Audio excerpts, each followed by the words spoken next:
말씀 사도행전 19장 8절부터 20절입니다.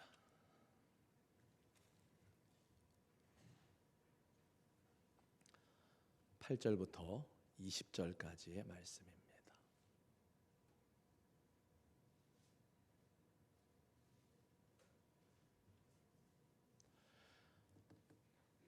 같이 읽도록 하겠습니다. 8절부터 바울이 회당에 들어가 석 달 동안 담대히 하나님 나라에 관하여 강론하며 권면하되 어떤 사람들은 마음이 굳어 순종하지 않고 무리 앞에서 이도를 비방하거늘 바울이 그들을 떠나 제자들을 따로 세우고 두란노 서원에서 날마다 강론하니라. 2해 동안 이같이 하니 아시아에 사는 자는 유대인이나 헬라인이나 다 주의 말씀을 듣더라. 하나님이 바울의 손으로 놀라운 능력을 행하게 하시니 심지어 사람들이 바울의 몸에서 손수건이나 앞치마를 가져다가 병든 사람에게 얹으면 그 병이 떠나고 악귀도 나가더라. 이에 돌아다니며 마술하는 어떤 유대인들이 시험 삼아 악귀 들린 자들에게 주 예수의 이름을 불러 말하되 내가 바울이 전파하는 예수를 의지하여 너희에게 명하노라 하더라. 유대의 한 제사장 스게와의 7 아들들도 이 일을 행하더니 악귀가 대답하여 이르되 내가 예수도 알고 바울도 알거니와 너희는 누구냐 하며 악귀 들린 사람이 그들에게 뛰어 올라 눌러 이기니 그들이 상하여 벗은 몸으로 그 집에서 도망하는지라. 에베소에 사는 유대인과 헬라인들이 다 이 일을 알고 두려워하며 주 예수의 이름을 높이고 믿은 사람들이 많이 와서 자복하여 행한 일을 알리며 또 마술을 행하던 많은 사람이 그 책을 모아 가지고 와서 모든 사람 앞에서 불사르니 그 책값을 계산한즉 은 5만이나 되더라. 이와 같이 주의 말씀이 힘이 있어 흥왕하여 세력을 얻으니라. 아멘. 할렐루야. 감사드립니다. 오늘도 주의 전을 찾아 나오신 여러분들을 주의 이름으로 축복하며 환영을 합니다. 우리 옆에 분하고 눈 인사라도 한번 하시죠. 괜히 한쪽 눈 감고 이렇게 인사하지 마시고 두 눈 똑바로 뜨시고.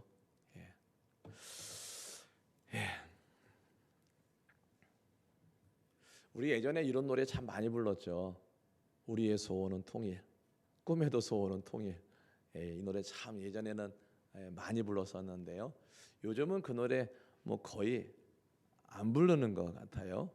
잘 듣지도 못하고요. 우리 하나님의 소원은 뭘까? 우리 교회와 우리 성도님들의 우리들의 소원은 무엇이어야 할까? 자, 2020년은 희망차게 시작을 했는데 코로나로 인해서 오히려 교회들이 성도들의 삶이 어려워지는 이러한 해가 되고 말았습니다. 그래서 2021년에는 아무리 코로나가 물러가지 않아도 우리 성도 교회와 우리 성도님들의 삶에 회복과 부흥과 성장의 역사가 있기를 간절히 바랍니다.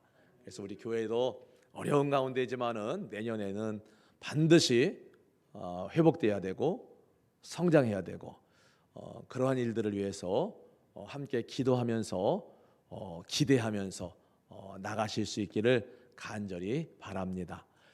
오늘 말씀드렸던 것처럼 하나님께서 예수님을 피 흘리게 하시고 이 땅에 세워주신 교회, 하나님의 마음과 예수님의 마음은 같죠. 이 땅에 피 흘려 세우신 교회가 부흥하고 성장하기를 바라는 것이 우리 주님의 뜻이라고 여겨집니다. 교회가 부흥한다는 말은 또 다른 말로는 그 핏값으로 구원 얻은 백성들이 많아진다라고 하는 그러한 말씀이 되겠습니다.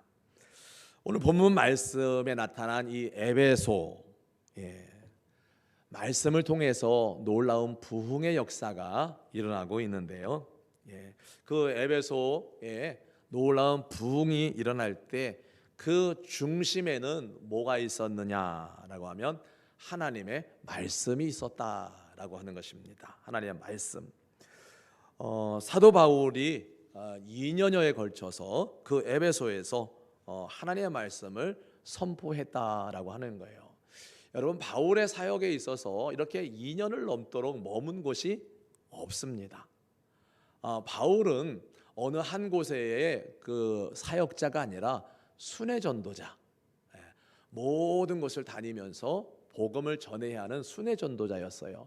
그 순회 전도자, 그래서 우리가 쓰기를 1차 선교 여행, 2차 선교 여행 이런 표현을 쓰잖아요. 그것처럼 여행하는 것처럼 온 지역, 아시아와 유럽에 이르기까지 온 지역을 다니면서 복음을 전하는 그 사명이 바울에게는 있었다는 거예요. 그런데 2년을 넘도록 이 에베소라고 하는 도시에서 하나님 말씀을 전하고 가르치는 일을 했다라고 하는 것은 어떤 면으로 보면 에베소라는 지역이 큰 하나님의 축복을 받은 일이라고 할 수 있습니다. 근데 이 에베소라고 하는 지역은 이 바울 사도가 오늘 19장에서 처음 방문한 곳은 아니에요. 18장 19절 이하에 보면은 바울이 두 번째 선교 여행을 마치고 예루살렘을 거쳐서 안디옥이라고 하는 곳으로 돌아가려고 할 때 이 에베소를 잠깐 들러서 말씀을 전했던 적이 있습니다. 그때 말씀을 전할 때 그 에베소에 있던 사람들이 바울에게 좀 더 머물러 달라, 좀 오래 머물러서 우리에게 말씀을 전해달라고 했지만은 바울이 그때는 어떤 사정이었는지 빨리 예루살렘을 거쳐서 안디옥으로 돌아가야 할 일이 있었는지는 본문에서는 말씀하고 있지만 않지만은 그 요청을 거절을 합니다. 그리고는 떠나오면서 그런 얘기를 하죠. 내가 하나님의 뜻이라면 반드시 다시 오겠다라는 약속을 하고 떠나는데, 바로 오늘 이 19장에서 바울 사도는 그 에베소 제3차 전도 여행의 시작을 이 에베소로부터 시작을 하고 있다라고 하는 것입니다. 우리가 지난주에 말씀, 바울이 이 에베소라고 하는 도시에 왔을 때 믿음의 사람들이 있었거든요. 그래서 그 믿음의 사람들과 이렇게 교제를 나누는 가운데 바울의 마음에 하나님이 주시는 마음은 뭐였어요? 사람이 분명히 믿기는 믿고 하나님 말씀을 듣기는 듣는데 뭔가 이상해서 물어보죠. 너희가 믿을 때 성령을 받았느냐라고 이렇게 질문을 할 때 사람들이 뭐라고 그러죠? 우리가 말씀을 듣기는 했지만은 성령에 대해서 듣지도 알지도 몰랐다 이렇게 대답을 하죠. 그래서 바울 사도는 그들에게 말씀을 전하고 세례를 베풀고 안수하여 기도할 때 그들에게 성령이 임해서 사람들이 방언도 하고 예언도 하고 그러한 일이 있었다라고 우리가 지난주 1절부터 7절까지의 말씀을 들었습니다. 바울이 그렇게 에베소에 다시 와서 그 사람들에게 말씀을 전하고 세례를 베풀고 안수하여 기도할 때 성령이 임하여 방언도 하고 예언도 할 때 바울의 마음이 얼마나 여러분 기뻤겠어요. 그렇죠? 그리고 나서 바울이 그냥 떠난 것은 아닙니다. 그리고 나서 2년여를 머물게 되는데요. 여러분, 이 바울 사도의 1절부터 7절까지 이 사역을 통해서 어찌 보면 그동안은 그냥 교회만 왔다 갔다 하던 성도가 성령을 체험하고 나니까 정말 새로운 세상을 보게 되었다라고 하는 거죠. 이 세상은 성령을 받고 하나님의 은혜를 받은 성도들은 다 아는 일들이에요. 이제까지는 느껴보지 못하고 이제까지는 알지 못했던 그러한 또 다른 하나님의 세상을, 세계를 알게 되었다라고 하는 것이죠. 그래서 바울은 떠나지 않고 오늘 말씀해 보면은 3개월을 이 회당에 들어가서 복음을 전했다라고 되어 있거든요. 3개월. 3개월 동안 이 회당에서 사람들을 대상으로 하나님의 나라, 하나님의 말씀을 이제 전했다라고 기록을 하고 있거든요. 이 에베소라고 하는 도시는 당시에는 이 아시아에서는 가장 큰 도시라고 할 수가 있습니다. 그리고 또 이 도시에는 이 특별히 이방 신 우상을 섬기는 일에 우상 숭배지의 중심지 역할을 했던 도시가 이 에베소라고 하는 도시인데요. 아주 신전들이 아주 웅장한 신전들이 있었다라고 하는 거예요. 지금도 보면은요 이렇게 다 무너지고 유적지처럼 남아 있지만은 그 시대에 얼마나 그 신전들이나 신들을 숭배하는 사상이 얼마나 컸는지를 알 수가 있어요. 그들의 신은 누구였냐면은 다산과 풍요를 상징하는 이 이름 다이아나, 많이 들어본 이름이죠. 다이아나. 다산과 풍요를 상징하는 신의 이름이 다이아나예요. 그것을 헬라어로 보면은 뭐라고요? 아데미 신전, 아데미라는 말은 많이 들어보셨을 거예요.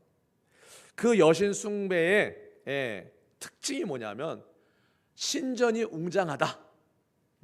그 다음에 그 신전에 드려지는 제물 이런 것들이 상품화되었다.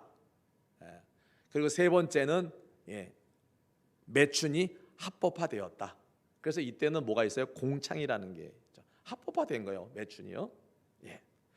이러한 각종 미신들과 이방 종교들 그리고 기타 여러 가지 사회적 병폐로 만연해 있었음에도 불구하고 바울 사도는 무려 2년이 넘는 세월 동안에 복음을 전해서 교회를 세우고 복음이 확장되는 그런 놀라운 부흥의 결과를 가져오게 되었다라고 하는 것인데요. 오늘 8절과 9절의 말씀을 보면 바울이 회당에서 들어가서 석 달 동안 담대히 하나님 나라에 관하여 강론하며 권면하되 어떤 사람들은 마음이 굳어 순종하지 않고 무리 앞에서 이 도를 비방했다라고 기록해 놓고 있어요. 석 달 동안 하나님의 나라를 담대히 여러분 강론하고 권면을 했다. 그런데 어떤 사람들은 마음이 굳어서 순종하지 않을 뿐만 아니라 다른 사람들 앞에서 바울이 전하는 하나님의 나라, 바울이 전하는 복음을 비방하기도 했다라는 사실입니다. 어떤 사람들의 마음이 굳었다. 에베소에 부흥이 오기 전에 하나님 나라의 원수들의 회방이 어떠했음을 잘 보여주고 있는 말씀입니다. 3개월 동안 바울의 가르침을 받았던 에베소의 유대인들 중에 일부 사람들이 거부하는 거예요. 바울이 전하는 복음에 거부 반응을 하는 겁니다. 적대적으로 대하게 되는 건데요. 근데 말씀을 보면은 그렇게 되어 있어요. 마음이 굳어 순종하지 않았다라고 하는 건 자기 자신, 자기 혼자. 말씀을 들었는데 마음이 굳어서 말씀을 받아들이지 못하고 순종하지 않아요. 이거는 개인적인 문제예요. 그런데 이 사람들이 어떻게 해요? 그 다음 단계는 뭐예요? 바울이 전하는 복음을 비방하는 거예요. 적극적이죠, 이제요. 소극적으로 나만 안 듣고 안 믿으면 돼가 아니라 이제는 적극적으로 바울이 전하는 복음을 비방하고 있는 이런 모습으로 치닫고 있습니다. 회당을 중심으로 모였던 유대인들은 소극적인 불순종의 자리에서 적극적인 비방의 자리로 나가고 있는 모습입니다.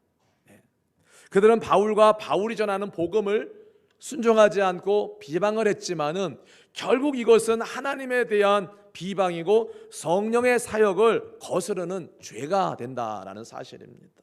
여러분, 우리는 말씀이 능력 있게 전파되는 곳에 원수마귀의 방해가 있다는 사실을 잘 알고 있습니다. 우리가 이 표현을 이렇게 얘기를 하죠. 모처럼 만에 기도를 좀 한번 해보려고 그랬더니, 모처럼 좀 믿음으로 좀 살아보려고 했더니, 이런 얘기를 합니다. 바로 이런 얘기예요. 모처럼. 왜 근데 그걸 모처럼 만에 하죠? 왜 모처럼 만에 기도를 해보려고 그러고 왜 모처럼 만에 좀 믿음으로 살아보려고 그러죠? 여하튼 모처럼 만에 좀 한번 마음 잡고 해보려고 그러는데 꼭 방해거리가 생기는 거예요. 바로 그겁니다. 굳은 마음으로는 듣지도 못하고 순종하지도 못하고 오히려 다른 사람이 듣는 것까지도 방해를 하는 거죠. 자기들만 듣지 않는 것이 아니라 다른 사람들이 듣는 것도 싫습니다. 여러분, 그래서 부탁드리기는 우리들의 마음이 굳어져서 하늘나라에 대한 소식에 무관심하거나 받아들이지 못하는 그러한 일들은 없기를 바랍니다. 우리에게는요. 적어도 우리 믿음의 사람들에게는, 적어도 믿는다고 말하는 우리들에게는 그런 일은 없어야 되겠다는 거죠. 마음이 굳어져 가지고 하나님 말씀이 안 들어오고 그래서 순종하지 못하고 더 나아가서는 다른 사람들이 신앙생활하는 것을 방해하거나 말씀 듣는 것을 방해하는 그런 일은 없어야 되겠다라고 하는 것입니다. 그런 얘기 하죠. 죽으려면 너 혼자 죽어. 예, 죽으려면 너 혼자 죽어. 예, 너 혼자도 죽으면 안 됩니다. 믿음의 사람들 말씀을 못 들어가지고 마음이 굳어져가지고 순종하지 않아서 하나님에 멀어지는 일, 예, 그거 있어서는 안 되는 거예요. 예. 여러분, 회당에서 유대인들의 비방이 심하니까 바울은 그 자리를 떠납니다.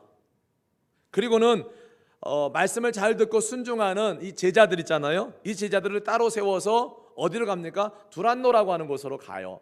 그래서 거기서 2년 동안 날마다 하나님의 말씀을 가르치는 일을 합니다.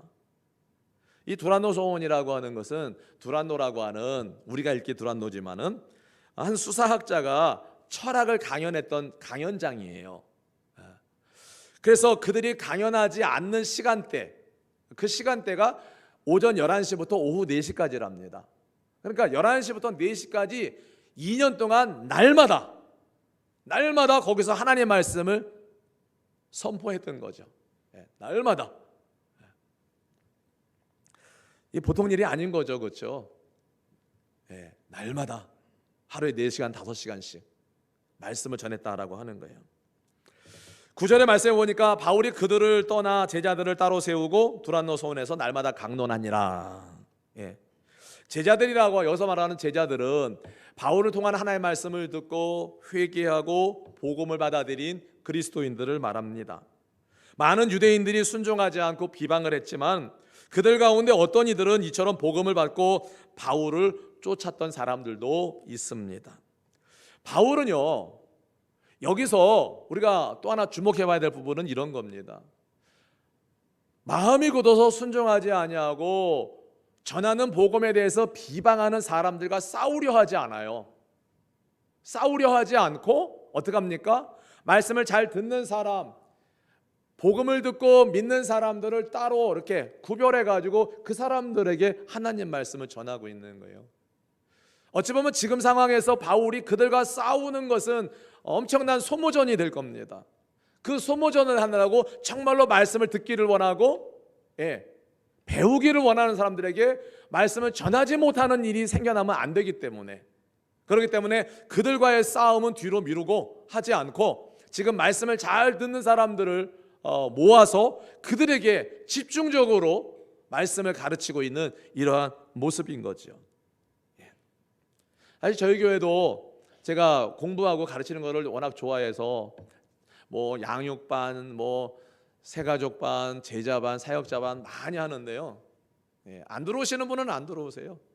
몇 년이 지나도 안 들어오세요. 몇 년이 지나도 건면하고 또 건면하다 안 들어와요.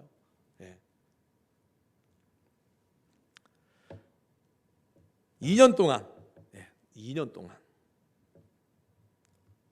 그래서 그들은 마음이 굳어서 순종하지 않는 사람들은 내버려 두고 그냥 그러라고 내버려 두고 말씀을 듣고 회개하고 주님을 영접한 사람들을 모아서 그들에게 하나님의 말씀을 전했다라고 하는 거죠.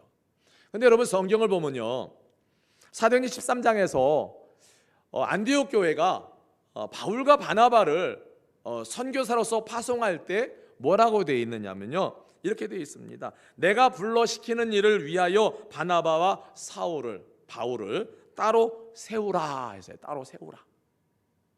그리고 여러분, 사사기 6장에서 이 기드온이 전쟁을 할 때도 전쟁 소집할 때 수많은 사람들이 모였지만은 하나님은 그 사람들이 다가 아니라 300명만 별도로 선발을 해서 그들을 통해서 전쟁을 하게 했다는 사실입니다. 이와 같이 하나님은 하나님의 일을 위해서 따로 세운 사람들, 구별된 사람들을 통해서 하나님은 역사하신다라고 하는 사실이에요. 따로 세움을 받은 제자들은 2년 동안 두란노에서 사도 바울을 통해서 훈련을 받았던 것이죠. 그 결과가 뭘까요? 여러분, 그렇게 비방하는 사람들과 싸우고 그들까지도 굴복시키고 하려면 얼마나 많은 시간이 더 필요하겠어요. 그런데 오늘 사도 바울은 그들을 따로 떼어서 별도로 교육을 했는데 그 결과가 뭐냐는 거죠. 10절 말씀을 보세요. 10절 말씀을 같이 읽겠습니다. 시작. 두 해 동안 이같이 하니 아시아에 사는 자는 유대인이나 헬라인이나 다 주의 말씀을 듣더라. 예. 아시아에 사는 유대인이나 헬라인이나 다 주의 말씀을 들었다고 되어 있거든요. 만약에 사도 바울이 그 비방하는 사람들과 다투고 싸우느라고 자기의 영적인 힘을 소진했다면 정말 믿기를 원하고 듣기를 원하는 사람들에게도 하나님의 말씀을 제대로 전하지도 못했을 뿐만 아니라 그로 인해서 이와 같이 10절에 있는 것처럼 아시아에 있는 유대인이나 헬라인이나 다 주의 말씀을 듣더라 하는 일도 이렇게 오지 못했을 거라는 거죠. 여러분, 따로 세워진 이 제자들을 가르치고 양육하는 과정을 통해서 많은 사람들이 주의 말씀을 듣고 아시아의 교회가 세워진 배경을 말씀하고 있는 거거든요. 이렇게 봤을 때 한 가지 우리가 생각해 볼 수 있는 게 있습니다. 과연 그 에베소라고 하는 곳에 유대인이나 헬라인이라는 사람들이 많았을 텐데, 또 이게 보면은 아시아에 사는이라는 표현을 쓰고 있거든요. 에베소에만 있는 사람들만이 아니라 아시아에 있는 사람들을 얘기했어요. 그렇게 봤을 때 이것은 바울이 그 사람들을 따로 세워서 두란노에서 2년을 넘도록 하나님의 말씀을 강론한 결과 사도 바울의 사역뿐만 아니라 사도 바울 통해서 강론, 하나님의 말씀을 듣고 훈련되어진 그 제자들의 삶과 사역을 통해서 그 아시아에는 많은 사람들이 주의 말씀을 듣게 되었다라고 하는 것이죠. 그러니까 이런 겁니다.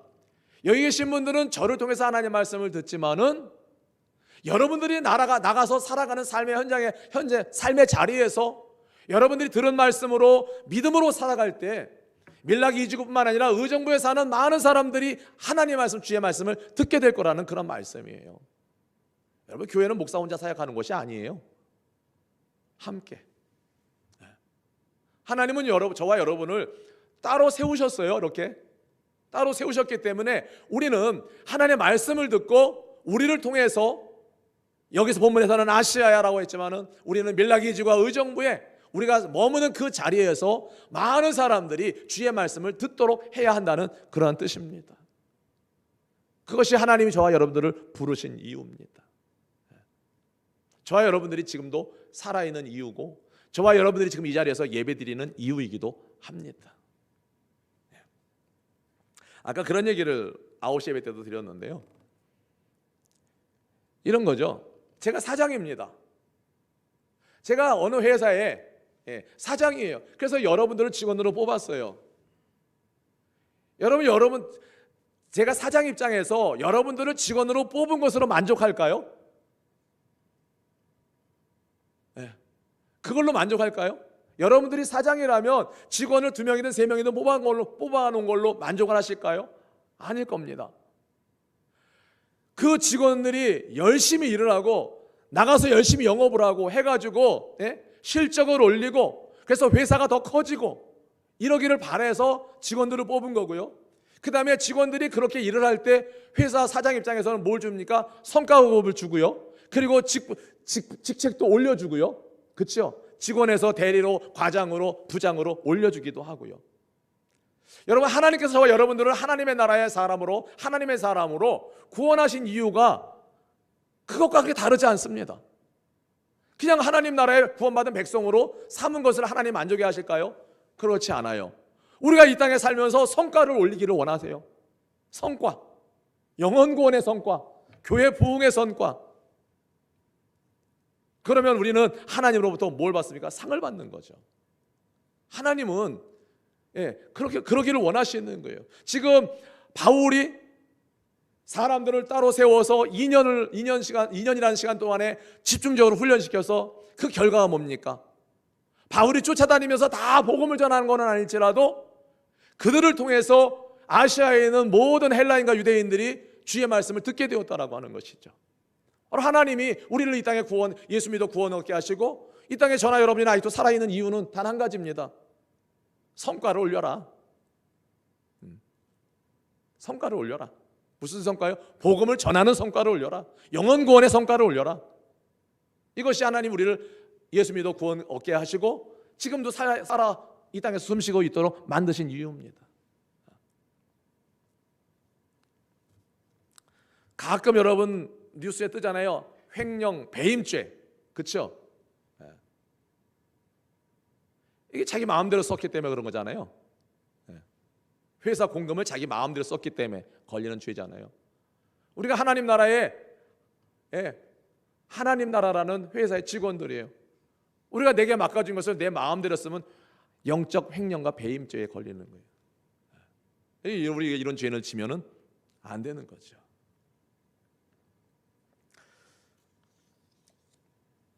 여러분, 하나님께서는 이렇게 말씀의 역사가 있는 이곳에 놀라운 표적과 기사를 또 나타내고 계시죠. 바울의 몸에 있던 손수건이나 앞치마를 가져다가 병자나 귀신 들린 자에게 위에다 얹어 놓으면 병자가 낫고 귀신이 쫓아나는 이런 일들로 벌어지고 있습니다.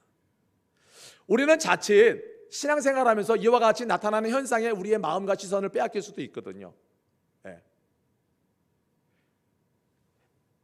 그러나 우리가 말씀을 보면 그렇게 표적과 기사가 나타나는데 우리의 마음과 시선을 빼앗기는 것이 아니라 여기서 더 중요한 것, 성경이 말씀하고자 하는 것이 무엇이냐 하면은 유대인이나 헬라인이나 다 주의 말씀을 듣더라. 이것이 핵심인 겁니다.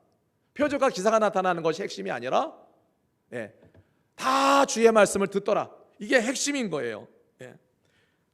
그래서 그들이 나가서 교회를 세우기 시작을 했다라고 하는 거죠. 여러분, 말씀이 힘이 있어서 흥왕하여 세력이 더하는 그곳에 하나님의 교회는 세워지는 겁니다. 한번 생각을 해보세요. 내가 교회입니다. 여러분들 한 사람도 교회입니다. 여러분, 내가 교회로서 어떻게 든든히 세워져 가겠습니까? 내가 교회를 10년 다녔다고요? 20년 다녔다고요? 내가 교회에서 직분을 받았다고요? 교회에 함께하는 교회에서 어떤 책임을 맡았다고요? 여러분, 그것이 여러분들이 교회인 것을, 교회인 여러분을 세워주는 것은 아니라는 사실이에요. 말씀이 힘이 있고 흥황하여 세력이 더해갈 때 교회가 세워지는 것처럼, 그래서 그 에베소를 중심으로 주변의 서모나 버가모 이런 교회들이 사대 이런 지역에 교회들이 세워졌다라고 하는 사실이에요. 소아시아의 7교회, 계시록에서 2장 3장에서 말씀하고 있는 그 교회들이. 여러분, 말씀이, 성도는 말씀으로 세워지고 교회는 말씀으로 세워지는 겁니다. 말씀이 없으면 교회는 세워질 수가 없는 거예요. 그래서 여러분, 배워야 되는 거예요. 들어야 되는 거예요. 공부해야 되는 거예요. 그래서 알아야 되는 거예요. 면장도 알아야 한다고 그러잖아요. 여러분, 성도도 모르면 성도로서 살아갈 수가 없어요. 알아야 되는 겁니다. 그래서 배워야 되고요. 세월이 만들어주지 않아요. 세월이 약이겠지요? 세월이 만들어주지 않습니다.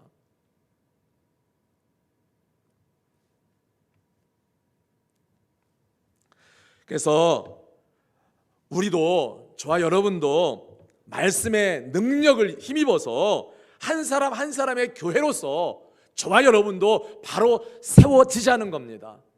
여러분, 내가 교회야, 내가 교회라는 인식과 내가 교회로서 바로 세워져야 된다라는 인식이 생기기 전까지는요, 함께하는 교회가 바르게 세워져야 한다는 인식도 생길 수가 없는 거예요. 내가 바로 세워져야 우리 교회가 산다. 여러분, 아무리 든든한 건물이라도 한쪽에 축이 무너지면 건물은 기울고 무너지게 되어 있습니다. 그 건물이 바로 서기 위해서는 모든 그 건물 안에 있는 구조물들이 제자리를 잡고 있어야 돼요. 힘을 뻗팅기고 있어야 되는 거예요. 나는 교회에서 별로 할 일도 없고 아니에요. 일을 많이 하는 사람이나 또 목사라는 직임을 받은 사람이나 하나님이 보실 때는 똑같은 하나의 교회란 말이에요. 일단은요. 그러니까 여러분들 한 사람 한 사람이 내가 교회야, 내가 바로 서야 돼. 이러한 믿음의 인식을 가진 사람이 함께하는 교회도 말씀으로 바로 세워져야 되라는 인식을 갖게 되고 기도를 하기 시작을 한다는 겁니다. 그러니까 나라는 교회가 아무렇지도 않은데 별로 관심도, 내가 교회라는 사실에 대해서 별로 관심이 없는데, 여러분, 함께하는 교회라는 교회를 위해서 무슨 기도를 하겠습니까? 내가 교회가 아닌데, 교회라는 인식이 없는데. 그래서 오늘 이 에베소라고 하는 곳에 하나님의 말씀이 역사하고 하나님의 말씀의 능력이 나타나니까 한 사람 한 사람의 교회가 세워지기 시작을 하는 거예요. 그래서 에베소의 교회가 세워지고 버가모의 교회가 세워지고 빌라델비아의 교회가 세워지고 교회들이 세워지기 시작을 하는 거죠. 여러분, 한 사람 한 사람 우리 각자의 교회가, 개인의 교회가, 또 우리가 모여있는 우리의 섬기는 함께하는 교회가 여러분 하나님의 말씀으로, 여러분 말씀의 능력으로 바로 세워질 수 있기를 간절히 바랍니다. 11절 12절에 보면 하나님이 바울의 손으로 놀라운 능력을 행하게 하시니 심지어 사람들이 바울의 몸에서 손수건이나 앞치마를 가져다가 병든 사람이 얹으면 그 병이 떠나고 악귀도 떠나가더라. 여러분, 이 말씀을 우리가 이해를 하려면, 이 말씀을 이해를 하려면 그 앞에 바울이 전한 말씀의 주제라고 할까요? 그게 뭐냐는 것을 먼저 우리가 생각을 해봐야 돼요. 바울이 전한 것은 하나님의 나라예요. 하나님의 나라. 이 우상들이 만연해 있는 이 에베소라고 하는 곳에 와서 바울 사도가 전한 말씀은 하나님의 나라란 말이에요. 여러분, 하나님의 나라는 하나님이 다스리는 나라, 하나님의 통치가 이루어지는 나라가 하나님의 나라거든요. 이전까지는 에베소라고 하는 도시는 아데미가, 우상들이 지배하던 도시였어요. 그런데 지금 바울 사도를 통해서 하나님의 말씀이 선포되어지고 하나님의 말씀이 능력 있게 힘이 있어 흥왕하여 그 세력이 더해가면서 이 에베소라고 하는 도시에 어떤 일이 벌어집니까? 하나님의 나라가 이루어지고 있는 거예요. 에베소라는 도시에. 우리 장로님 오늘 기도하셨습니다. 우리가 영원한 하나님의 나라를 소망한다고 하지만은 바로 우리의 심령이 천국이 되지 못하고 우리의 가정이 천국이 되지 못하고 우리 교회가 천국이 되지 못하는데 어떻게 하나님의 나라를 소망할 수 있느냐는 거거든요. 못한다는 거거든요. 우리의 심령과 우리의 가정과 우리 교회가 천국이 되지 않으면 여러분, 그러면서 어떻게 하나님의 나라, 지옥 같은 심령, 지옥 같은 가정, 지옥 같은 교회를 다니면서 어떻게 하나님의 천국을 소망하냐는 거죠. 거기도 지옥일 텐데. 그렇지 않나요? 그런 거예요. 지금 이 에베소 교회, 에베소에 와서 바울이 전한 게 하나님의 나라예요. 이 땅에 하나님의 나라가 이루어지기를 원합니다라는 거거든요. 에베소라는 도시에 하나님의 나라가 이루어지기를 바랍니다라는 그 말씀, 하나님의 나라를 선포하고 있거든요. 그러니까 처음에는 그런 우상들이 지배하고 사회적인 병폐가 있고 하던 이런 도시가 점차 어떻게 됩니까? 점차 하나님의 나라가 되어가고 있는 거예요. 하나님의 말씀이, 이따도 말씀드리겠지만 하나님의 말씀이 흥왕하여 힘이 있어 흥왕하여 세력이 더하더라는데 이거는요 한 번에 확 이루어진 게 아니라 점차적으로 점점 이 뜻이 있어요. 여러분, 우리가 예수 믿어서 바뀐 게 뭐 있습니까? 한순간에 바뀐 거는 하나밖에 없습니다. 예수 믿어서 하나님의 자녀가 되었다라고 하는 거, 그거 하나밖에 없어요. 여러분, 예수 믿어 구원받았다고 해가지고 우리가 삶이 확 바뀌지는 않거든요. 우리가 하나님의 자녀가 됐다라고 하는 거 하나밖에 없어요. 바뀐 거는요. 그러면 나머지는 어떻게 해요? 말씀을 듣고 기도하고 교회를 다니고 하면서 어떻게 해요? 조금씩 바뀌어가는 거잖아요. 그렇죠? 이걸 성화라고 그러는데 이건 하나님의 나라에 갈 때까지예요. 그러니까 하나님께서, 여러분, 우리가 예수를 믿어서 하나님이, 성령님이 우리 안에 딱 들어오시지만은 들어오셔서 우리의 삶을 한 번에 확 지배하시지는 않잖아요. 성령님이 조금씩 우리의 삶을 변화시켜 가시잖아요. 그렇죠? 그러니까 우리는 뭘 해야 되냐면요, 하나님, 우리의 삶에 하나님의 나라가 임하기를 원합니다라고 기도를 해야 되는 거예요. 하나님의 나라가 임하게 되면 내 삶이 변해지게 가는 거예요. 하나님의 나라는 뭐라고요? 하나님이 다스리는 나라, 하나님의 통치권이 유효한 나라. 그러니까 하나님의 나라가 우리에게 임하면 조금씩 하나님의 나라가 넓어져 가는 거죠. 점점. 시간적으로는 주일에 와서 드리는 11시부터 12시까지 이 시간을 하나님의 나라가 되고, 그 다음에는 주일이 하나님의 나라가 되고, 그 다음에 일주일이 하나님의 나라가 되고, 처음에는 내 심령과 그 다음에 더 나가서는 가정이 천국이, 가정이 하나님의 나라가 되고, 더 나가서 내가 머무는 그곳이 하나님의 나라가 되는 거예요. 하나님의 나라는 이렇게 점점 확장되어 가는 거거든요. 언제까지? 하나님이 오실, 주님이 오실 때까지. 지금 에베소에 그런 일이 일어나고 있는 거예요. 매춘이 합법화되던 도시, 그런 도시가 조금 변화되어 가는 거, 변화되어서. 그래서 우리는 뭐를 해야 됩니까? 이 시간 우리가 예배하고 말씀을 들을 때도 우리 마음의 간절한 소원은 뭐예요? 하나님의 말씀이 내 안에 들어오고 내 안에 하나님의 나라가 이루어지기를 원합니다 라는 간절한 소원을 가지고 예배를 드리셔야 되는 거예요. 그럴 때 하나님의 나라가 내 심령에 임하게 되면 어떻게 될까요? 우리의 삶이 변화되기 시작을 하는 거죠. 변화되기 시작을 하는 거죠. 지난 금요일 날도 말씀을 드렸습니다. 우리가 예수님을 믿어가지고 예수를 구주라고 고백할 때 성령님은 우리 안에 들어오신다고 그랬잖아요. 바로 성령님이 들어오셔서 우리의 삶을 완전히 확 휘어잡는 게 아니라 교두보를 마련하신 거예요. 우리 심령과 삶을 지배하시기 위한 전초기지를 마련하신 거예요. 그리고 나서 이제 조금씩 우리의 삶을 점령해 가시는 거죠. 점령이 다 끝나면 우리의 삶이 완전히 하나님의 나라가 되는 거죠. 그거는 저 하나님의 나라 갔을 때 이루어질 일인데, 그때까지 우리는 그 일을 해야 되는 거죠. 여러분, 그래서 우리는 날마다 하나님의 말씀을 사모하고 주의 임재를 사모하고 하나님의 나라를 사모하는 이러한 예배와 우리의 삶이 되어야 할 줄로 믿습니다. 그래야 변화되는 거예요. 세월이 변화 안 시켜줍니다. 세월이 변화시켜주지 않아요.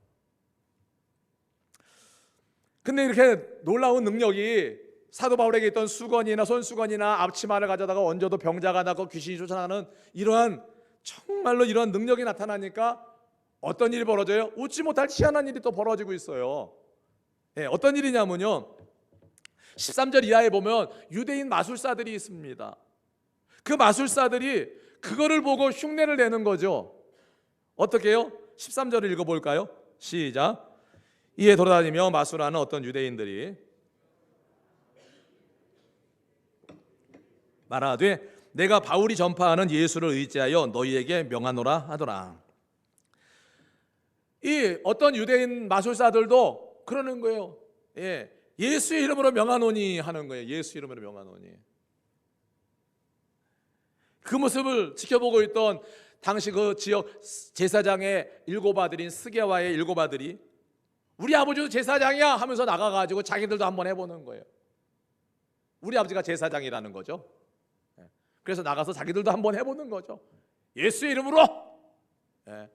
그래서 악귀 들린 귀신 들린 집에 찾아가가지고 예수의 이름으로 물러가라 한번 해보는데 이게 됩니까?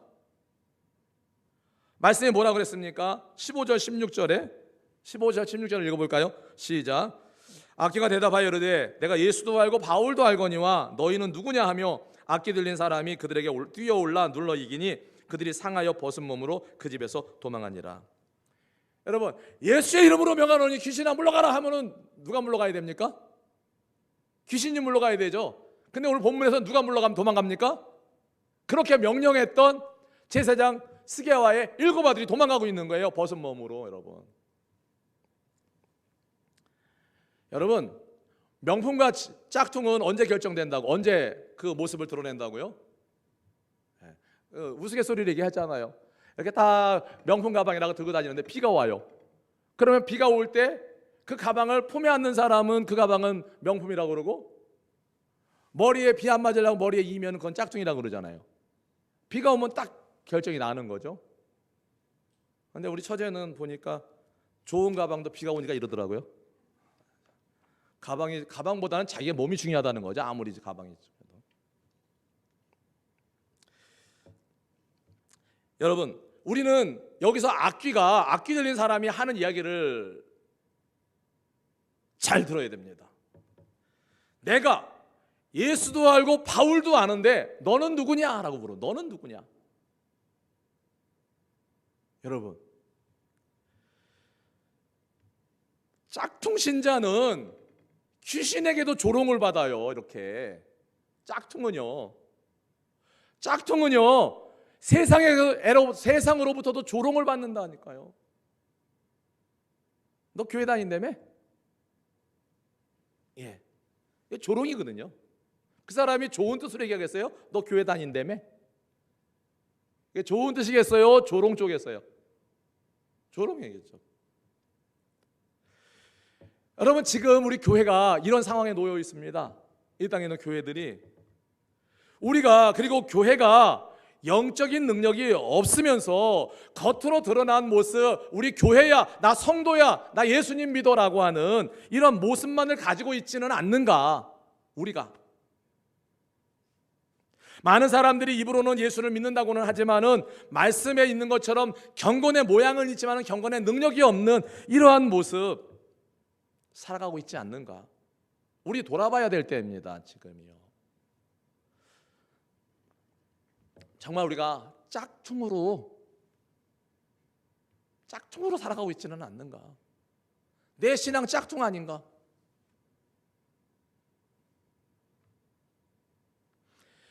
마술사같이, 스게와의 7 아들같이 여러분 수치를 당하지 않으려면 모양이 아니라 영적인 능력을 가지고 신앙생활을 해야 합니다. 진짜 신앙. 지난주에 어떤 한 집사님 만났는데 그러는 거예요. 막 마음에서 불이 일어나는 거예요. 막 전도하고 싶은. 그래서 막 지금 한다는 거예요. 자기 돈 들여서. 좀 부끄러운 마음도 들더라고요. 집사가 저렇게 하는데 목사가, 부끄러운 마음도 들더라고요.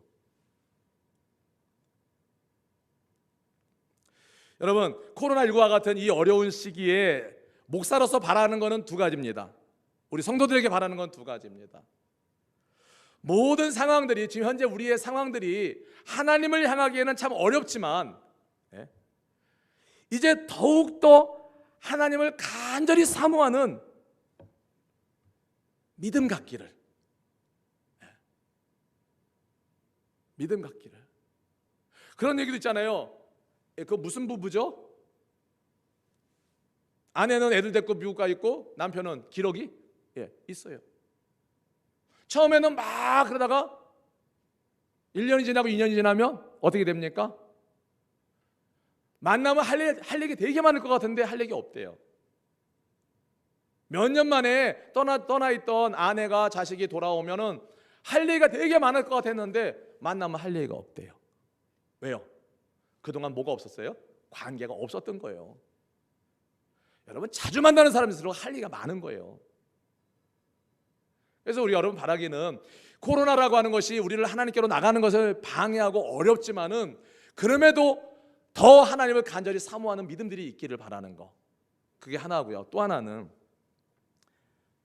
이와 같은 상황들이 알곡과 가라지를 가르는 것은 혹 아닐지라도 나의 신앙의 진실함을 드러내 보이는 계기가 될 수 있음을 여러분, 우리는 잊어서는 안 된다는 거예요. 잊어서는.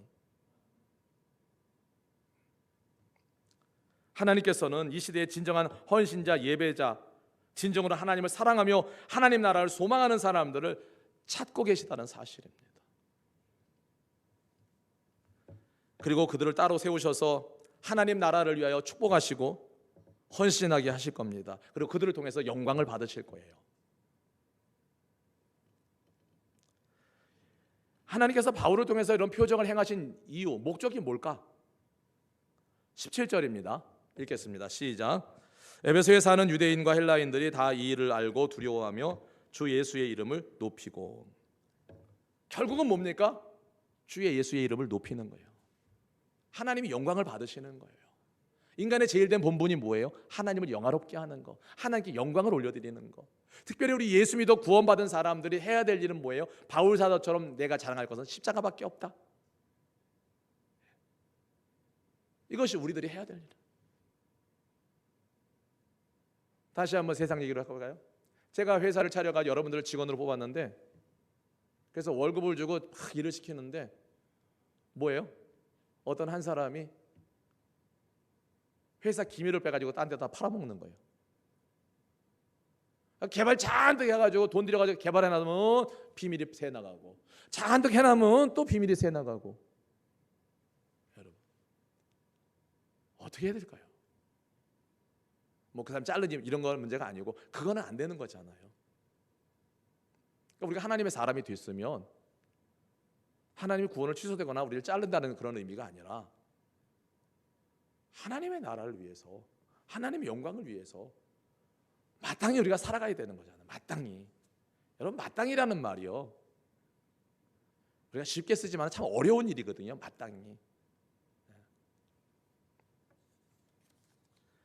18절에는 믿는 사람들이 와서 자복하여 행한 일을 알리며, 자신들이 지난 세월 엉터리로 신앙생활했다는 거, 자신들이 제대로 믿지 못한 것들, 이런 것들을 자복했다라고 되어 있어요. 여러분, 어떤 한 성도가 자기 스스로 꽤 괜찮은 성도라고 알고 교회 생활을 열심히 했는데, 어느 날 성령이 임하고 나니까 자기 속에 아무것도 없다는 거예요. 자기는 그동안 열심히 한 것 같았는데 아무것도 없어요. 마치 부도 맞은, 여러분 그렇잖아요. 거래를 해가지고 그동안 거래를 하면서 어음을 받아놨어요. 1억짜리 2억짜리 어음을 받아놨는데 그 회사가 무너지면 이 부도 이 어음 어떻게 해요? 부도 처리되잖아요. 종이 찌걱대잖아요. 종이 조각. 내 열심으로 열심히 했는데 나중에 성령 하나님이 나를 감동시키고 나서 보니까 그동안 했던 일이 하나님 앞에 아무것도 없는 거예요. 지푸라기 같고 나무 같고 다 타져버려.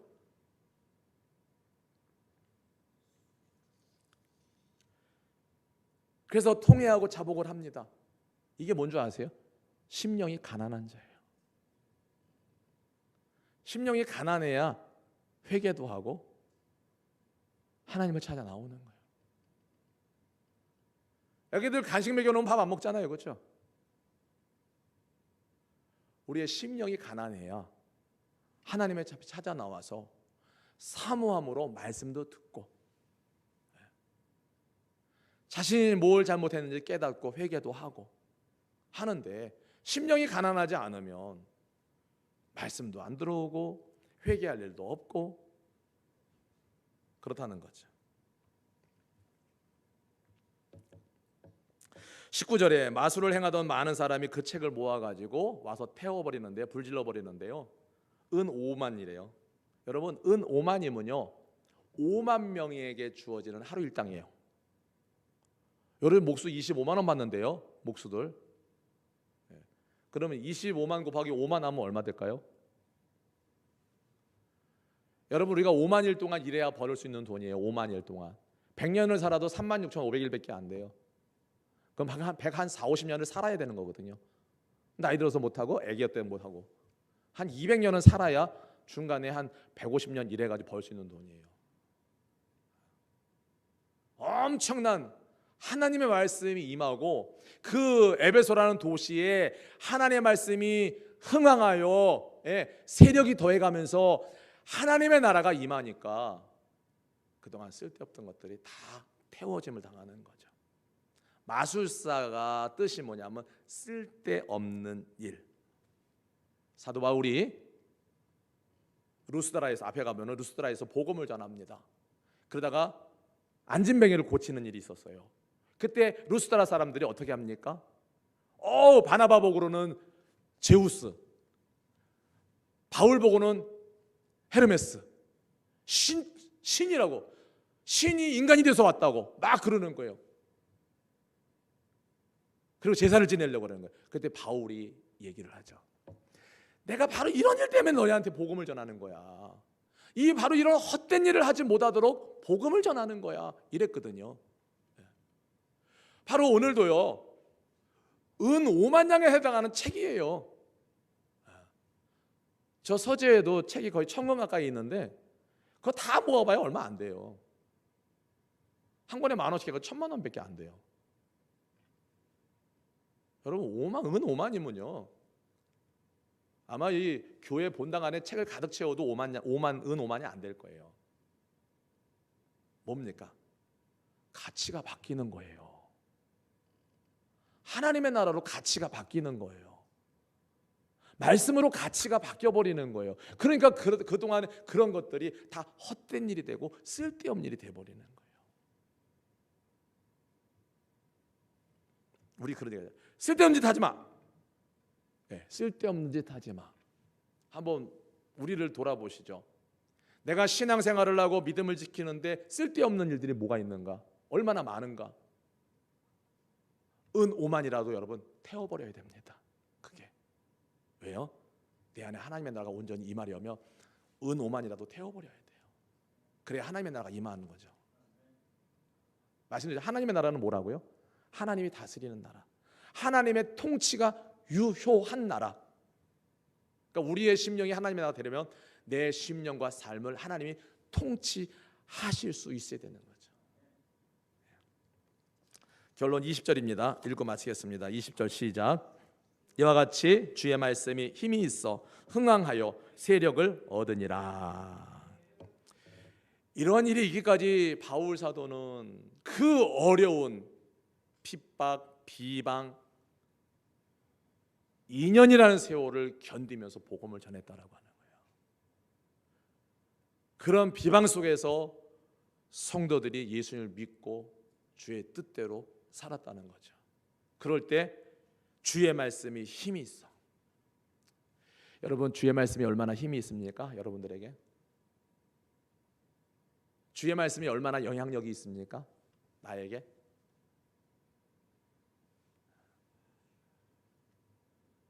그러나 실망하지 않아도 될 것은 아까 말씀드린 주의 말씀이 힘이 있어 흥왕하여 세력을 얻으니라 했는데 이것은 한순간에 확 되어진 게 아니라 하나님의 나라가 한 번에 확 임한 게 아니라 하나님의 나라가 임하되 조금씩 나라가 확장되었던 것처럼 이제 하나님의 말씀이 하나님의 나라가 우리 안에서 확장될 수 있기를 확장되어져 나가면 되는 거거든요. 예. 주의 말씀이 점점 힘이 있어 점점 흥왕하여 점점 세력을 얻으니라 이 말씀입니다. 코로나19라는 위중한 상황이 우리로 하나님을 향한 믿음을 방해하고 있는 것은 사실입니다. 하지만 더 큰 방해는 우리 안에 있는 연약한 믿음, 코로나19를 두려워하는 마음, 그리고 어느덧 습관이 되어버린 안일한 믿음에 대한 자세, 이것이 더 힘들고 무서운 겁니다. 하나님의 나라가 임하면, 주의 말씀이 임하면 그런 두려움과 염려와 나를 괴롭혔던 모든 것들이 다 떠나가게 됩니다.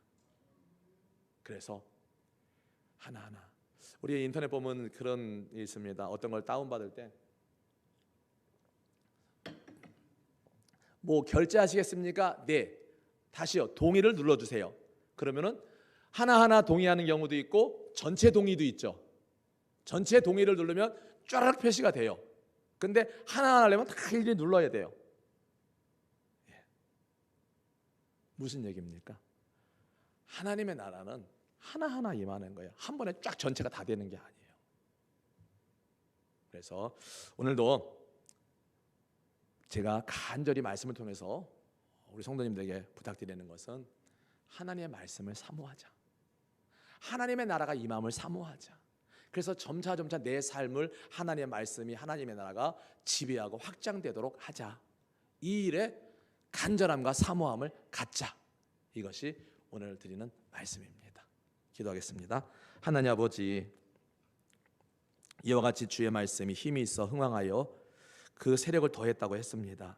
이제 이 어려운 모든 상황 속에서 하나님의 나라가 우리의 삶에, 우리의 심령에 임하여 확장되어져 가고 주의 말씀이 힘이 있어 흥왕하여 세력을 더해갈 때에 모든 두려움과 염려와 근심과 괴롭게 하는 일들이 다 떠나가고 내 삶에, 우리의 삶에, 우리 교회에 하나님이 주시는 평강과 은혜가 넘쳐나게 될 줄로 믿습니다.